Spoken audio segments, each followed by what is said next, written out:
السلام عليكم، واش راكم لاباس؟ غاية بخير، صحة بخير ان شاء الله. كي يوصلكم هذا الفيديو كامل تكونوا بخير. اليوم جيت وما جيتش يديا خاويه، جبت لكم الخير والخمير، جبت لكم وصفات من الزمن الجميل. جبت لكم وصفة طاجين الحلو او طاجين البرقوق حلو مالح.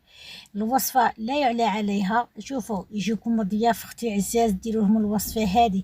الوصفة هذه ما فضلش حاجة وصفة واحدة أخرى خير منها. هاد الوصفة ديروها في المناسبات كاع اللي عندكم، في الأعراضي، أي مناسبة عندكم في داركم ديروا الوصفة هذه. مع العيد الكبير راه جاي، هيا قلت نبارطاجيها مع خواتي ونوريها لبنيتي اللي ما يعرفوهاش جدد واللي يعرفوها صحة معليش.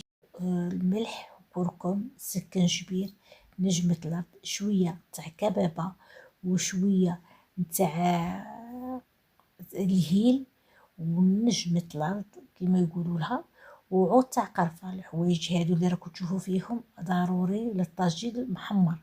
صاي خواتاتي لي زيبيس واش درت فلفل، درت ملح، كركم، سكنجبير. بالنسبة كاين بعض الأخوات اللي يديروا الزعفران وكاين اللي ما يديروش. هنا اللي عندها المسك الحرة، المسك الحرة اللي عندها تنبغي فتيته وشويه غاليه. المهم اللي عندها المسك الحرة تقدر دير لهنا في الطاجين هذا، واللي ما عندهاش معليش تقدر تستغنى عليه. البرقوق كما راكم تشوفوا هي وين عندي ساشي، ساشي من الصغير ماشي من الكبيره. بالنسبه للحم اللي عندها اللحم تاع الخروف العيد الكبير على الابواب، كما راكم تشوفوا ندير لكم دائما وصفات وتحضيرات العيد الكبير. هنا كما راكم تشوفوا حطوا شويه نتاع زيت، وزيدوا كذلك شويه نتاع السمن كما شفتوا مغرفه تاع السمن. هنا الطوماطيشه هذيك راها مغسوله، شوفوا خواتاتي راهي مغسوله ومعليش تقدروا شتوا الورده تاعها هذيك عادي طيبوا بها عادي خواتاتي عادي، فهمتوني. هنا كما راكم تشوفوا جيبوا داك المرصود تاع اللحم نتاعكم، وإلا ما عندكمش اللحم تقدروا ديروا الدجاج ولا ديروا اللي بغيتو. قالك الجود من موجود. انا كما راكم تشوفوا جبت لكم درت المرصو هذا، وانتوما يعني بغيت نعطيكم بعض الافكار. العيد الكبير على الابواب ان شاء الله يدخل لنا بالصحه والهنا، وتعيدوا بالصحه والهنا، ماشي يدخل لنا تعيدوا بالصحه والهنا ان شاء الله. اللي تبغي تدي فكره ولا راني نحط لكم الوصفات الرائعه والجميله واللذيذه.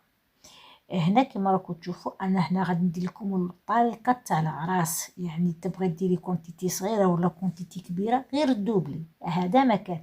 هنا انا ما غاديش نقلي، شوفوا يجي روعه. الماكله باللحم بلا ما نضحكوش على رواحنا، ما نقولوش الدجاج، اللحم يبقى لحم. هنا كيما شفتوني جبت درت لي زيبيس تاوعي، اللي تبغي دير الزعفران دير، واللي ما تبغيش دير زعفران ما ديرش. صاي هيا هنا كما راكم تشوفوا هنا ما قليت ما والو، حطيت البصل، حطيت طوماطيش، حطيت اللحم، حطيت المكونات تاعي كامل. هنا في الكميه هذه راح نديرو لتر وربع نتاع ماء، المقادير مضبوطه. صاي خواتاتي هنا راني نوريكم في البرقوق. هنا البرقوق ماذا بيكم تغسلوه المره الاولى والزوجه والثالثه، خاطرش فيه ديك الماده الحافظه، فهمتوني. كاين اللي غير هكا كيخطه، لا ابن خالته كبر رجالته. البرقوق يعني ولا الزبيب ولا اي عفسه نقوها مليح لخاطرش فيه هذيك الماده الحافظه. صاي انا حتى الماء يصفى واللي بيض عاله، ولو حطوا البرقوق نتاعكم يفور. انا كيما شفتوني رميت المحمر تاعي طيب وقفلت عليه، درت بارد شي بارد كيما قلت لكم. درت كاس وربع نتاع ماء، ودرت شويه تاع زيت وشويه تاع السمن. نتوما ديروا السمن ولا المارغرين ديروا اللي بغيتو. هنا بعد ما فورنا البرقوق واش راح نديرو؟ جيبوا مغرف كيما راكم تشوفوا كيما هكا تاع زبده، المارغرين نشوفوا النوعيه اللي بغيتو ديروها ديروها. هاي اللي تبغوا ديروها ديروها. هنا السكر انا جبت كاس صغير، جيبوا كاس فنجان ولا كاس هذا صغير. شوفوا نعطيكم المقادير مضبوطه. ديروا كاس، الكاس تاع ام وليد ديروا نصه تاع السكر. صاي هنا ديروا لافاني، هذا ما ديروش ديك البودره، ديروا هذه تاع الساشي تاع السكر. لافاني لازم هذه في الطاجين الحلو ولا المحمر ولا لازم لافاني هذيك، وجيبوا المزهر تاعكم وخلطوا. شوفوا هنا اللي عندكم المسك الحرة خواتاتي وبنياتي، ديروا الفتيته تاع مسك الحرة، واذا ما عندكمش صحه ماليش صاي. هنا كيما راكم تشوفوا تنجموا، شوفوا تنجموا، يعني نعطيكم الطريقه هذه وطريقه واحده اخرى تبغوا تخلوا. انا نفضل الطريقه هذه.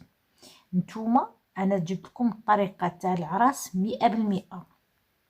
نتوما هاي فتيته تاع قرفه، ديروا فتيته قرفه وفتيته كبابه وصاي، هذا ما كان.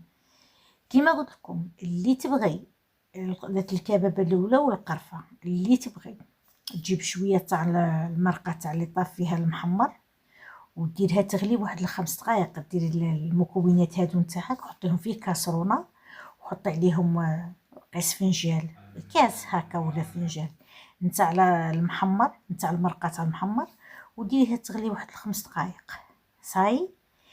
انا هنا بغيت نجيب لكم الوصفه هذه تاع المناسبات وتاع العراس. هنايا بلاصوص هذه بدي واحد شويه. هنا واش راح نديروا بعد ما طاب اللحم نتاعنا؟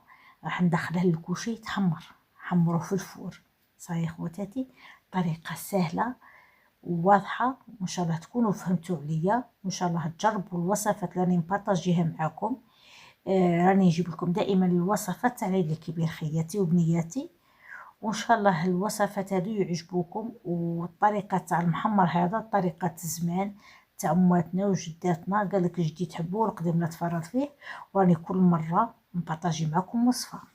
وهنا كيما شفتونا بعد ما حمرنا اللحم نتاعنا، درنا في الفرن ولا في الكوشه. تقدروا ما ديروش كاع، بصح كي ديروه يعاود يعطيكم واحد المذاق رائع البنات، يجي شباب يعني الشكل كما قال راكم تشوفوا فيه بعينيكم. والوصفه هذه من وصفات الزمن الجميل ووصفه المناسبات والعراس. ان شاء الله تجربوها في الايام القادمه وتخلوا لي في لي كومونتير، ونقول لكم اللي توحم واللي تسخف واللي تشهى تسمح لنا خواتاتي. يعني الهدف تاعنا غير نبغوا نبارطاجيو معاكم الوصفات، وسيتو الوصفات من الزمن الجميل. راكم تشوفوا دائما راني نجيب لكم الوصفات تاع زمان، ان شاء الله يعجبوكم وان شاء الله تجربوهم، ان شاء الله تستفادوا بالوصفات هذو اللي نعطيهم لكم. كيما المره اللي فاتت جبت لكم الزيتون ايفيلي تاع العراس، وهذه المره جبت لكم طاجين البرقوق تاع العراس. نقول لكم مع السلامه.